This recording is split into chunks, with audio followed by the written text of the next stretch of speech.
이게 더 마음이 아픈 이유는 이게 관리 부족이 아니라 열심히 살았다는 흔적인 경우가 많다는 겁니다. 참고 버티고 집중하면서 이를 악물고 살아온 그 시간들이 그대로 치아에 남아있는 거죠. 치아는 여러분이 버텨온 시간을 말없이 견뎌온 존재입니다. 여러분 혹시 이런 생각 해보셨나요? 나는 하루에 3번 양치질을 꼬박꼬박 하고 비싼 치약도 쓰는데 왜 치과만 가면 잇몸이 부었다 이가 썩었다는 소리를 들을까요? 억울하시죠? 네, 억울하실 겁니다. 그런데요, 사실 범인은 칫솔이나 치약이 아닙니다. 우리가 무심코 정말 아무 생각 없이 매일 반복하는 그 어떤 행동들이 내 잇몸뼈를 아이스크림처럼 녹이고 있다면 믿으시겠습니까? 충치는 때우면 그만입니다. 하지만 잇몸뼈가 녹아내리면 죄송합니다만 멀쩡한 치아도 뽑아야 합니다. 오늘은 보철과 전문의로서 제 환자분들에게만 몰래 알려드리는 절대 하지 말아야 할 잇몸 망치는 최악의 습관 5가지를 말씀드리려고 합니다. 사실 치과에 오시는 분들 보면 40대, 50대 넘어가면서부터 표정이 많이 어두우세요.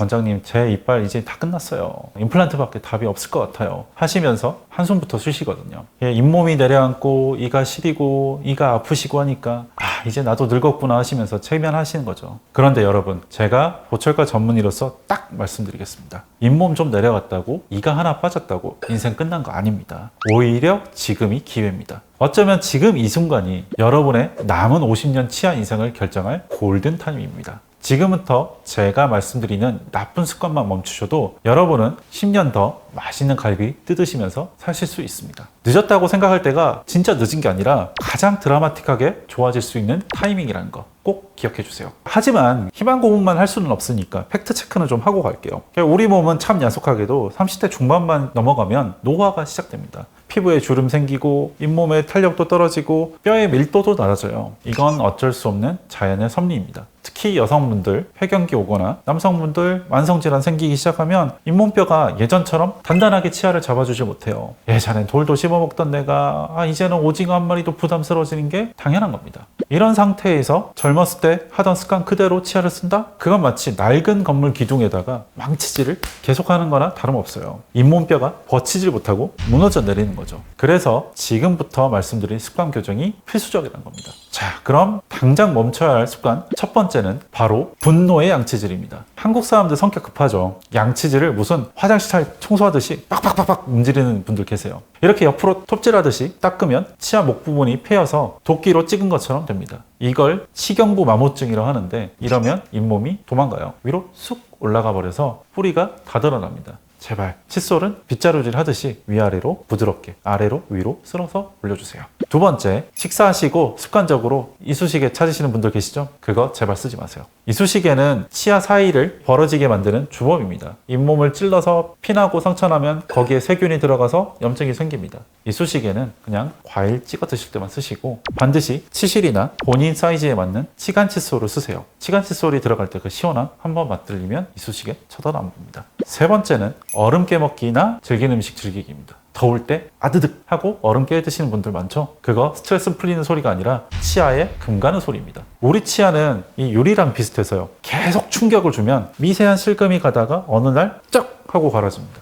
치아만 깨지면 다행이에요. 치아를 잡고 있는 잇몸뼈도 그 충격을 받아서 고스란히 녹아내립니다. 오징어, 쥐포 너무 좋아하지 마세요. 가위로 작게 잘라 드시는 게 좋습니다. 네 번째 습관은 이갈이와 이 악물기입니다. 이건 제가 진료하면서 늘 마음이 무거워지는 이야기입니다. 치과에 오시는 분들 중에 겉으로 보면 정말 멀쩡한 분들이 계십니다. 치아도 단단하고 충치도 거의 없고 평생 치과 올 일이 없을 줄 알았다라고 말씀을 하시죠. 그런데 진료를 하다 보면 속으로는 이미 많이 망가져 있는 경우가 있습니다. 이유를 하나하나 되짚어다 보면 대부분 이런 이야기를 하세요. 평소에 이를 꽉 무는 편이에요. 집중하면 턱에 좀 힘이 들어가요. 운동할 때 이를 악물어요. 본인은 모르고 지난 아주 작은 습관 하나가 치아를 조금씩 아주 조용히 망가뜨린 겁니다. 이갈이, 이악물기는 음식을 씹을 때보다 몇 배나 더 큰 힘이 치아에 가해집니다. 눈에 띄는 소리도 없고 아프지도 않지만 치아는 매일 조금씩 닳고 뿌리는 금이 가고 잇몸뼈는 서서히 무너집니다. 그러다가 어느 날 갑자기 멀쩡한 치아를 빼야 됩니다 라는 말을 듣게 되는 거죠. 이게 더 마음이 아픈 이유는 이게 관리 부족이 아니라 열심히 살았다는 흔적인 경우가 많다는 겁니다. 참고 버티고 집중하면서 이를 악물고 살아온 그 시간들이 그대로 치아에 남아있는 거죠. 사실 저도 그렇습니다. 진료를 하다가 어려운 케이스를 만나거나 수술에 집중하거나 그럴 때 저도 모르게 어금니를 꽉 깨물고 있습니다.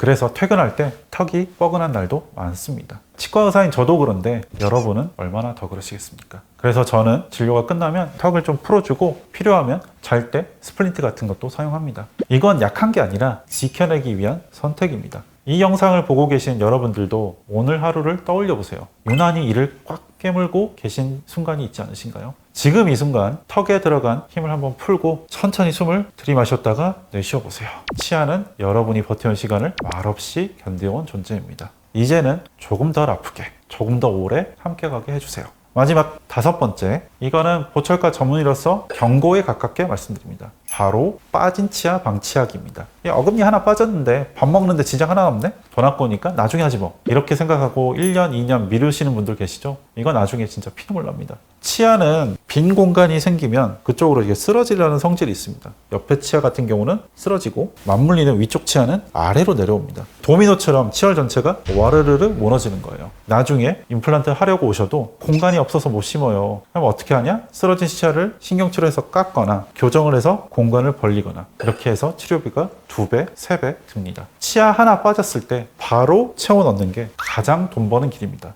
무서워서 비싸서 미루지 마세요. 제가 보철 전공이라서가 아니라 전체 교합이 무너지면 정말 돌이킬 수 없어서 드리는 말씀입니다. 제가 이렇게 잔소리하는 영상을 찍는 이유도 여러분이 나중에 큰돈 쓰고 고생하지 않으셨으면 하는 마음, 그거 하나거든요. 우리 동네에 믿을 만한 치과 의사 한 명은 있다. 여러분에게 그런 든든함을 드리고 싶습니다. 오늘 말씀드린 5가지 분노의 칫솔질, 이쑤시개, 딱딱한 음식, 이악 물기, 그리고 방치하기. 어찌 보면 되게 사소해 보이지만 이 작은 습관들이 모여서 10년 뒤 내 입안의 상태를 만듭니다. 치아 건강은 한순간에 무너지지 않습니다. 반대로 말하면 오늘부터 조금만 신경 쓰면 충분히 지킬 수 있다는 뜻이기도 해요. 혹시 이미 좀 망가진 것 같아서 걱정되시나요? 괜찮습니다. 보철과 전문의인 제가 있잖아요. 무너진 치열도 약해진 잇몸도 정밀하게 진단해서 다시 씹는 즐거움을 찾아드리겠습니다. 혼자 끙끙 앓지 마시고 언제든지 문드려 주세요. 오늘 영상이 도움이 되셨다면 구독과 좋아요 부탁드리고요. 소중한 분에게도 공유해서 같이 건강해지셨으면 좋겠습니다.